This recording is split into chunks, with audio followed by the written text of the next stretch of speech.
You're listening to Orlando Credit Union's On the Money.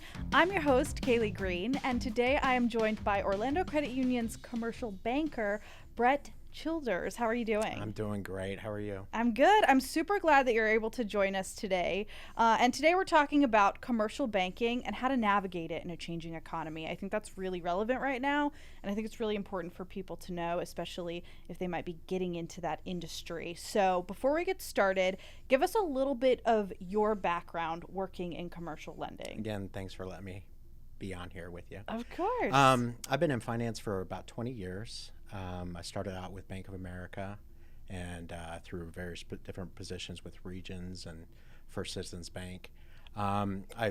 Majority of that, about 15 years, I've been in commercial banking, doing various different stuff with commercial banks, working out loans, originating loans, and from A to Z, I've done everything on commercial.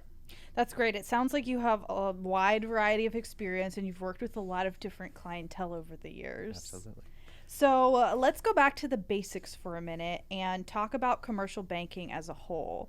I know I personally don't have a great knowledge of the vastness of what it involves. So for our listeners who might kind of be on the same page as me, what makes it unique? For me, what inspired you to get into it? is basically working with business owners, trying to achieve their goals through financial mechanisms that commercial banking offers. You're working, trying to pair our products with the business owner's desire to move to the next level. That may be they're purchasing a building to house their operations or some sort of line of credit to augment their cash flow on a given monthly schedule.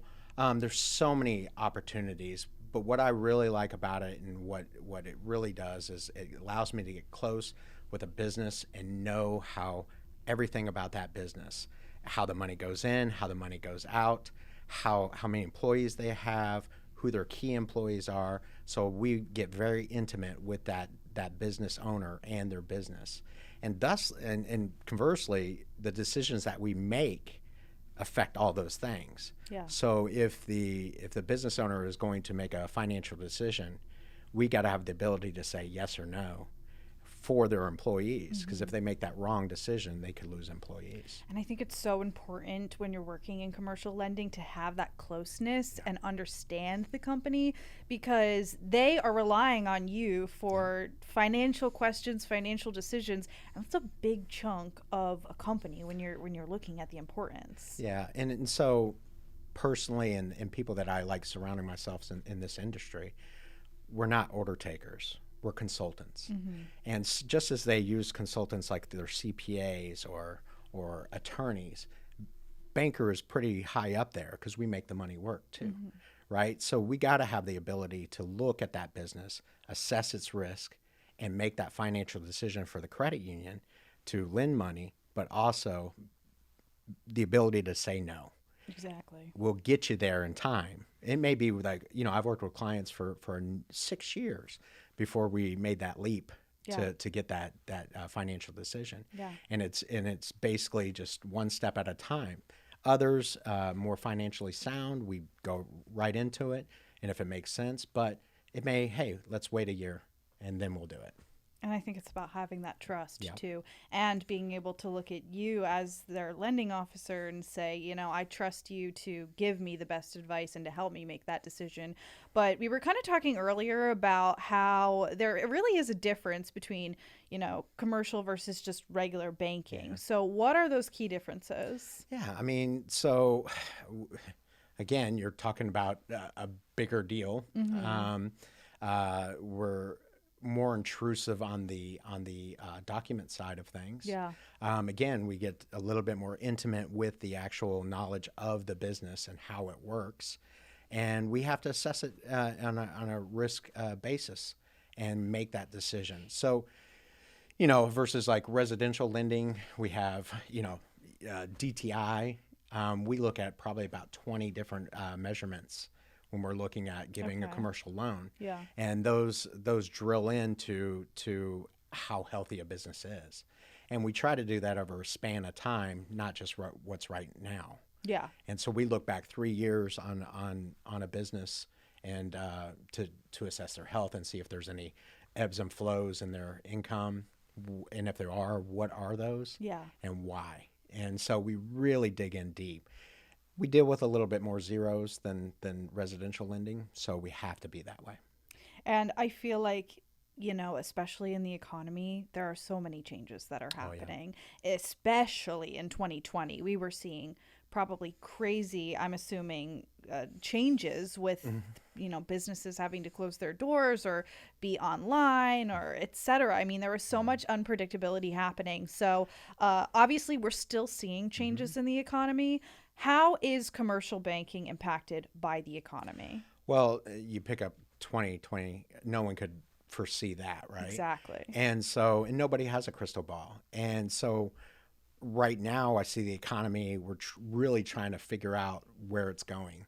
We don't know. There's a lot of factors that affect business and the commercial side of things. I mean, obviously, we all can kind of relate to like inflation, interest rates getting higher, affordability on properties. Those are all universal. But how does that relate to the business? Yeah. It's a little bit more in depth than that. Again, I always go back to the businesses have employees. So their decisions affect a number of people's lives. Yeah. So they can't make those wrong decisions. And that's what we try to do. We try to help them and consult them and say, hey, okay, this is the right decision. Let's go all in. But hey, if it's not, we kind of develop a plan that gets them there.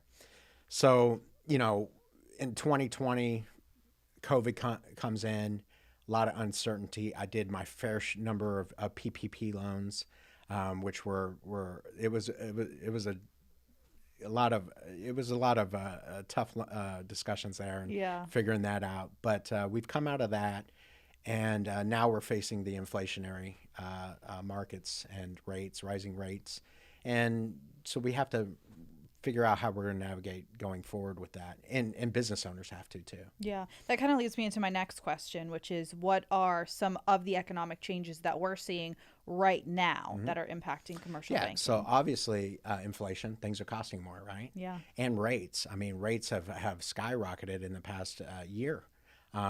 This time last year, I was giving rates in the 3s. Now I'm giving them in the 6.5, 7 range, right? Yeah. So you talk about affordability and that business looking at it and saying, okay, at 3, it all made sense. Yeah. At 6.5, it doesn't. And so you gotta kind of look at that.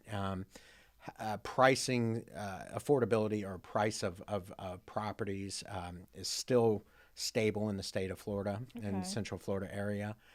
We haven't seen those drop yet. I do expect about a 10 to 15% drop over the course of this year, just because affordability. But what's happened, there was a lot of liquidity in the markets, right? So a lot of outside the state, people have come in and paid cash for things. So it's kind of thrown off the markets a little bit. All right. So there was a lot of liquidity, but liquidity's starting to dry up. Yeah. So then I think once liquidity starts drying up, prices of commercial buildings will start coming down a little bit. Okay, that's good. Yeah. But obviously, there are always changes, and like we said with 2020, you never really know what's going to happen. No. So I think I know the answer to this question, but I'm going to throw it at you anyway. Is there a one-size-fits-all strategy to best navigate the economy? No. I was not expecting that at all. Not at all. So it comes down to sound financial or fundamentals in business. So when I'm looking at a business, I'm looking, of course, at their numbers, but I'm also talking to people that are running it. If they have a good knowledge base and they know what they're doing and making good, solid decisions, and they've proven that through the history, that's all you can ask for. And that's the same token on my side as being a commercial banker, is assessing those and knowing what I've done in my history and what I've seen before, because I've been through two economic downturns,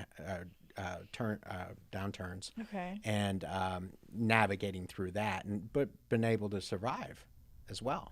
But the same through a business, they have to know how to survive. Yeah. And when it gets a little tougher, then I'd like to see them. I like the businesses that have gone through tough times. Yeah. Because they come out, it's like a feather in their cap, and I know that they've seen the worst, right? Exactly. And so that makes my lending job a little easier. So you having already gone through a few different economic changes that were really impactful for businesses, are there any strategies or plans that you would suggest, like talking to a business for the first time if they're concerned about, hey, if something happens and everything hits the fan, what do I do then? Well, and that great question. So that again, that goes into how I assess the business. There's no time to sugarcoat, right? Yeah. So I pretty much tell them exactly where it is. And what I like to see is that if they're going to make a decision, they have some sort of liquidity in reserve. They have some sort of backstop that they can fall back on if things don't go as planned. And that's all you can ask for, right? So, it's just like you personally when you're buying a new home. I always suggest that you have 6 months PITI in reserve. Same thing with commercial or anything, any business owner making a purchase, right? Does it make sense on paper? Can they afford it? Does it make sense to their business? And do they have a fallback liquidity plan in place to help for whatever happens, Yeah. So When you had gone through those two different instances, was there anything that you had seen unfold that you were like, wow, I am going to remember this for years to come? Liquidity. Okay. So it all goes back to, I'm seeing a theme here. It comes back to that, yes.